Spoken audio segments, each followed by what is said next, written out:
Vietnam's Mekong Delta is a vast region where the Mekong River meets the sea.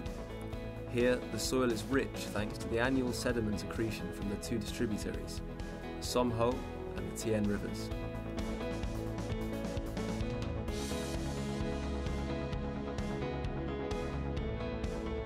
Each hamlet in the delta is home to 8 to 10 kilometres of waterways. Together they create a complex, intertwined network of rivers and canals, connecting the Mekong Delta with the surrounding areas. It is also thanks to this network that locals can travel everywhere on boats. They can pass cities, towns and villages, and even enter Cambodia without getting on the mainland. That is also why boats are considered an indispensable part of the colourful life in the Mekong Delta. I'm floating on the Mekong River, which is stretched across the southwest region of Vietnam. Now, back in the city, we tend to get around by motorbike or perhaps car. But out here, the most popular means of transportation is boat.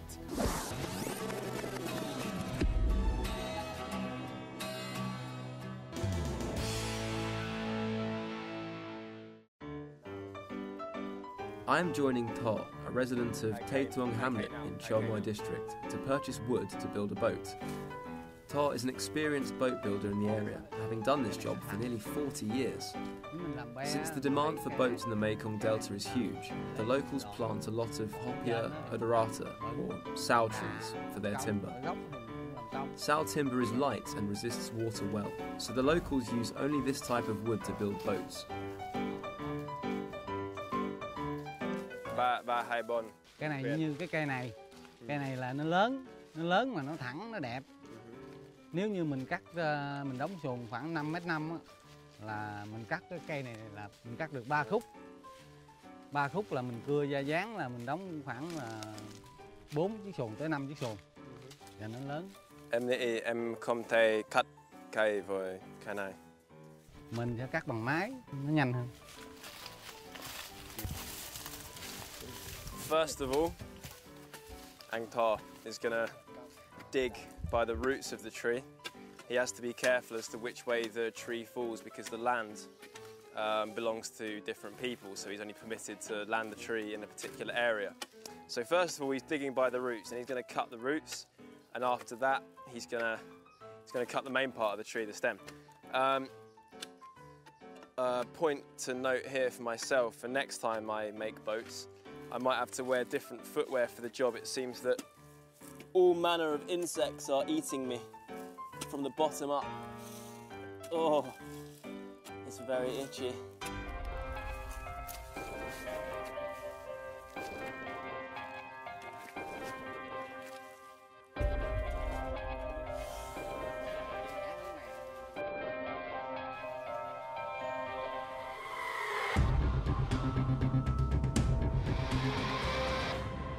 These Anzang people are professional tree climbers. I'm very jealous.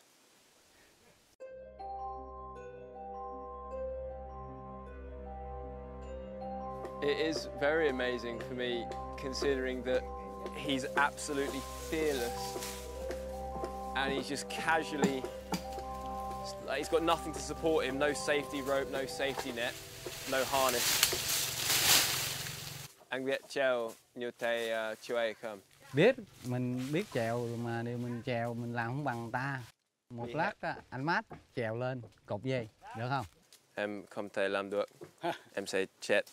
Just like that. Tàn nắm dây. Mẹ cột dây đi. Cột dây để tàn vậy kéo đọt vô luôn.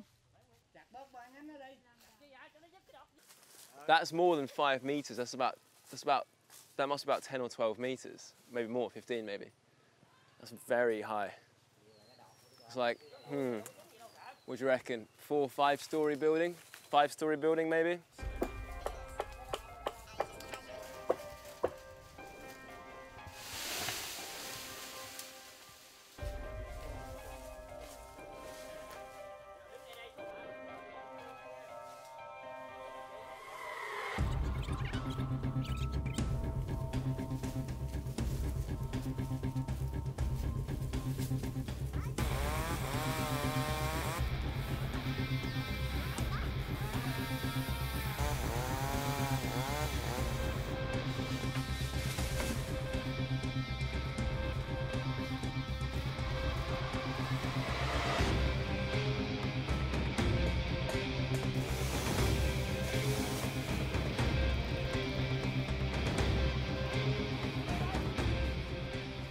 bit reluctant to get too involved there with the tree surgeons. They cut the thing down. Partly for health and safety, to be honest. In my country, it's by law all the workers must wear hard hats. They'll wear goggles, hard goggles, masks.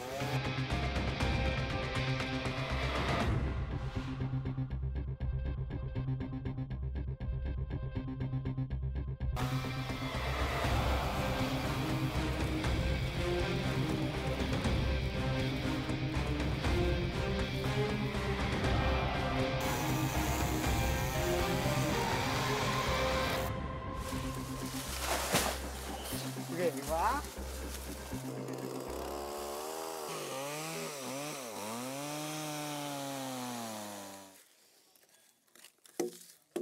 It kind of reminded me of like what the lessons my dad would give me as he was showing me how to build something, like maybe a little den for me to play in with my friends, or a shed for him to keep his tools and sports equipment in, or something like that. So yeah, a bit of a patriarchal bonding session there.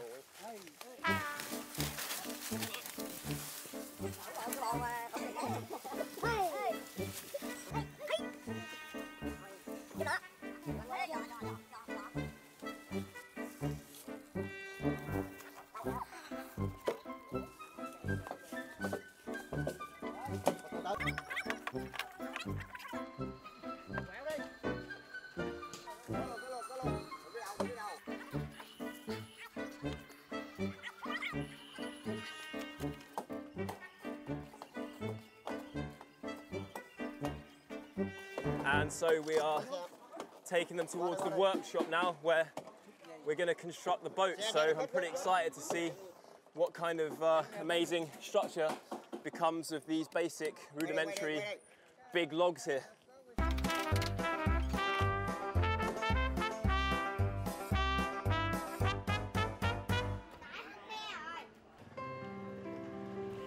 Lying peacefully in Xiang Island, an area of land in the middle of the Thuyền River, Tay Tuong hamlet has been known for the craft of boat building since the first people settled here.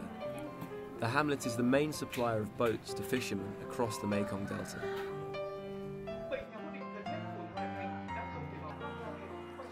Come on.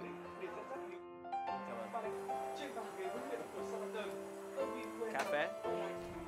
After hours of chopping wood and other hard work, I finally have a chance to put my feet up and relax, lying in the hammock and watching football. Anh thích bóng đá không? Anh biết đội nước Anh không? Ví dụ Manchester United, Chelsea. Manchester United là đa số coi Anh nhiều, coi mấy câu lạc bộ của Anh. Life seems so peaceful and simple here, as I look on at the children playing and the friendly locals going about their day.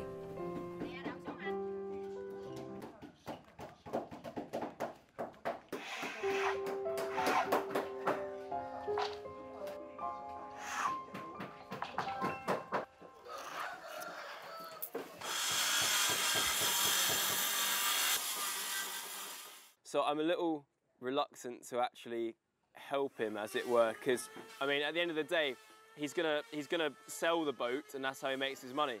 So if some stupid person like me comes along and says, "Oh, can I have a go?" and then cuts a wonky line, he can't really use that log. It was a complete waste of time. So I have to be as careful as I possibly can.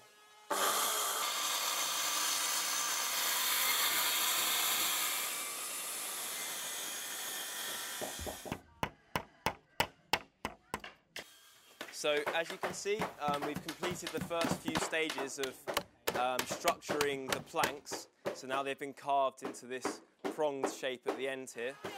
So I guess we're into the finale, and Anh Tho is going to show me how we fit the planks together, and hopefully after a while it's going to start to look like something that will keep you from drowning in the water. It's amazing we were able to get these super thin and flexible planks of wood from the sal trees that we chopped down in the garden.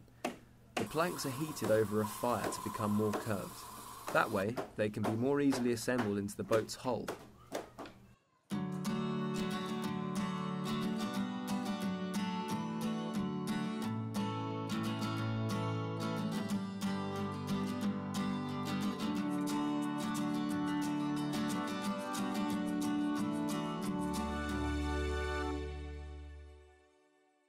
Well, it's 8 o'clock in the evening now, so come with me and I'll show you the progress that Anh Thơ and I made on the boat we were constructing earlier. To my right, this is the boat we were working on. So it's not quite finished. We started about just after lunch, so that's about half a day. In fact, it takes Anh Thơ normally a full day's work to complete a boat, but fortunately for us, here's one that he made earlier, and he's working on the final stages of it. Nè. What was he? Màu đỏ. Màu đỏ.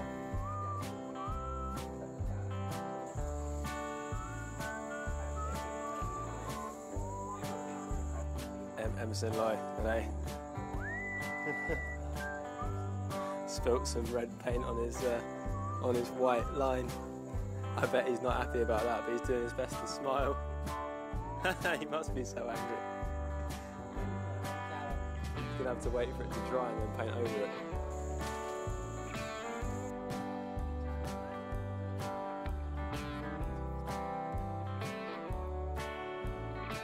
Thomas biết sao sơn mình đóng chiếc thuyền này mình mắc sơn không? Em chưa biết. Nếu mình đóng mắc sơn cái mặt này là biểu tượng là con chim ích á, chim ích ở ngoài biển nó bay, nó vượt sóng, vượt trùng dương rồi, sóng gió nó không có ngại. Cái mặt vẽ mặt sơn cái này thường nè.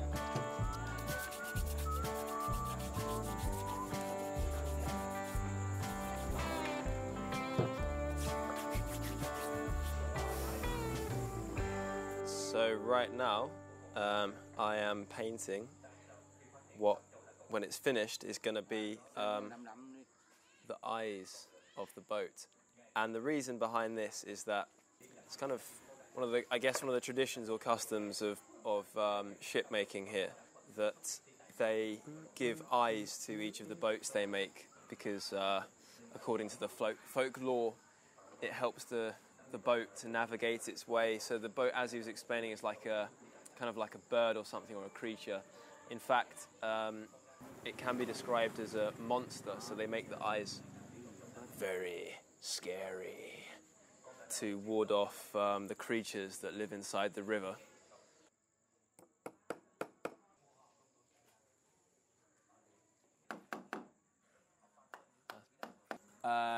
Vâng, cào một chút nhưng mà không sao.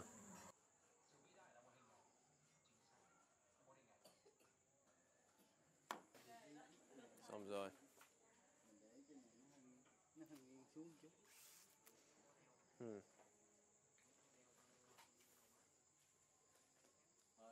Yeah.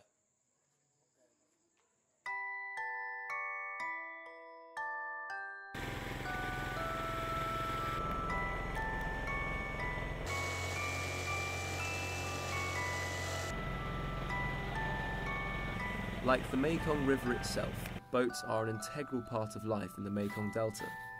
The boats are not only a means of transport, but also have a great cultural significance. Boats have conveyed the people of the Mekong Delta since the first days of human settlement. They have played an important role throughout the history of humanity and our coexistence with nature. In a life surrounded by rivers and canals, the people of the Mekong Delta always come up with new ideas. Besides building boats for regular travel purposes, they also create specialised vessels for farming, catching and transporting fish. Elderly locals often tell the story of a fisherman from Mỹ Luông commune in An Giang, who invented the fishing boat that people use today. He devised his new design because he wanted to keep the fish fresh until he got to the market and demand a higher price for the catch. The modified fishing boats are different from the ordinary type in as much as they allow water to go in and out, so that the fish are preserved and free to swim while inside the boat, like a big moving fish tank.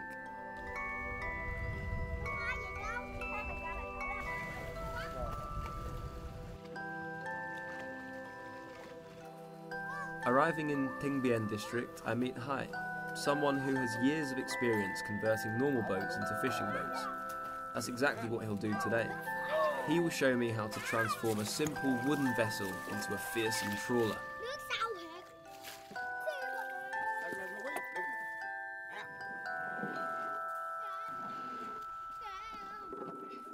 the boat's pretty heavy, so we've recruited a few helping hands. In particular, Chu Hai's grandchildren and their friends.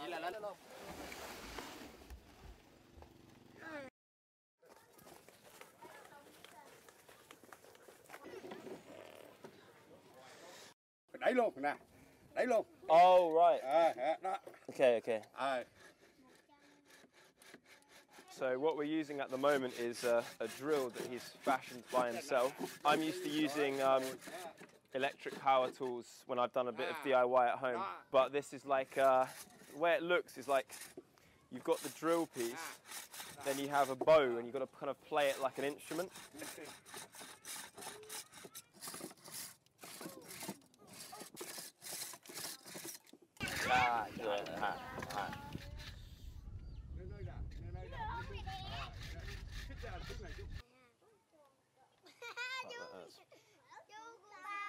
Yeah, it does. Yeah, it burns.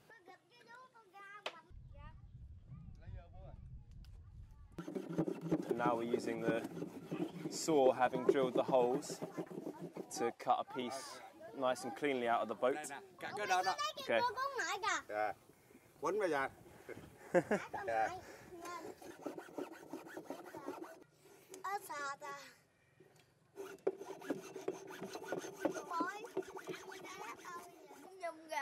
Ow. Tired. I'm trying really hard. I'm quite strong.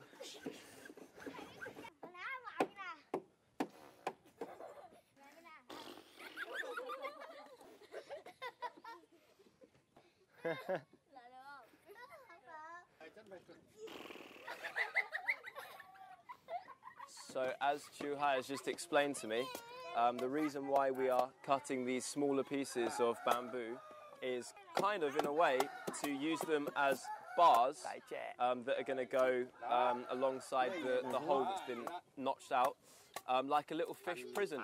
So the fish cannot swim away through the hole through which the water will seep in. So we're going to keep them locked in.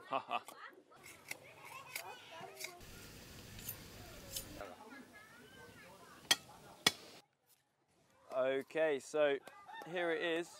This is the final product that we've been labouring over for the last hour or so. And these are the bars that are going to keep the fish here in the prison. And as you can see... maybe this is not going to be the safest jail to keep the fish in. There might be a bit of a break for them. They might escape, and he's going to lose out on some money if that happens. But I guess he's going to have to fix this problem and move on to the next stage. Next step, there are two broader pieces of bamboo that are flat, and they are now being nailed across the smaller bamboo pieces perpendicular to them. So we are nearly completed the jail, the fish jail.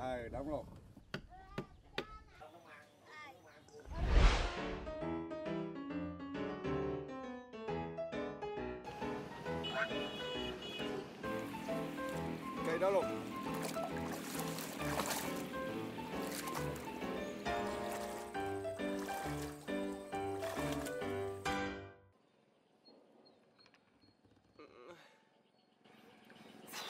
Khó quá. Khó quá. Khó quá. Đây này. Tập đây. Cỡ ra. Rồi nè. I don't know.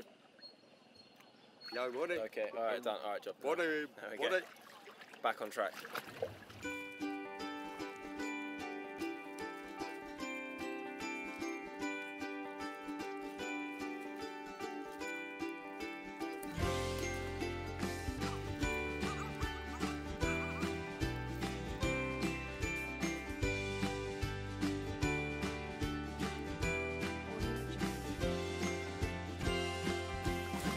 Now we're just straightening the net out a bit.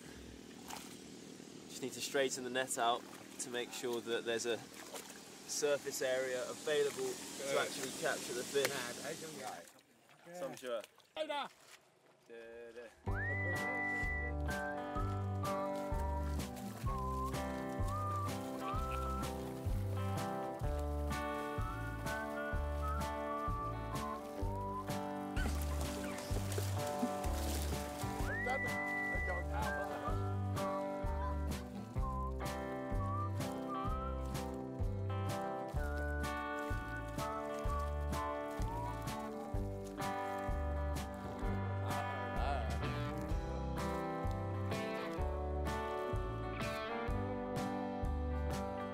really nice experience. And a place that's just so beautiful as well. Natural scenery is incredible. I found it a really interesting, actually wonderful experience to come somewhere so remote and learn how to ply a trade. I met some really nice people. Chuhai was very patient with me. I'm a terrible apprentice, but he took the time to show me how to construct his invention. He took me fishing, and it was quite successful. We caught 10 or more fish with one net. Khó quá bạn. Đó, thấy không? Nè, xem là cỡ ra gì nè. Nè, thấy không? Đó. Cái đây. Cỡ đây. Number 5.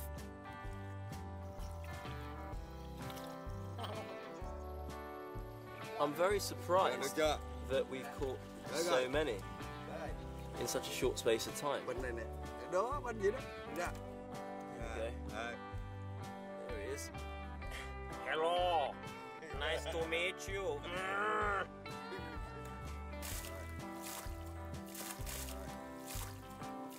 And now we're going to put them inside Chuhai's invention, which is to have this compartment containing water which keeps the fish alive, and so he can sell live fish at the market, and in so doing increase their market value.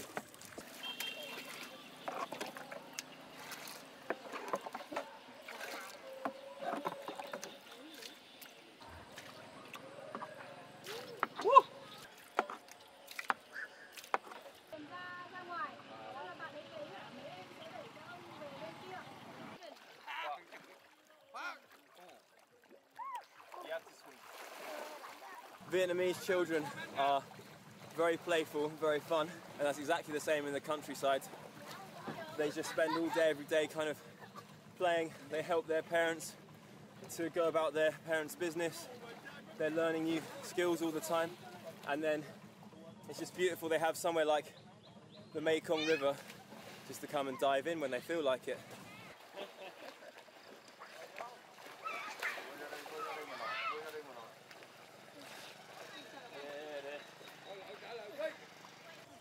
So that concludes my trip to the Van Zyl commune, where I've kind of done an apprenticeship in fishing.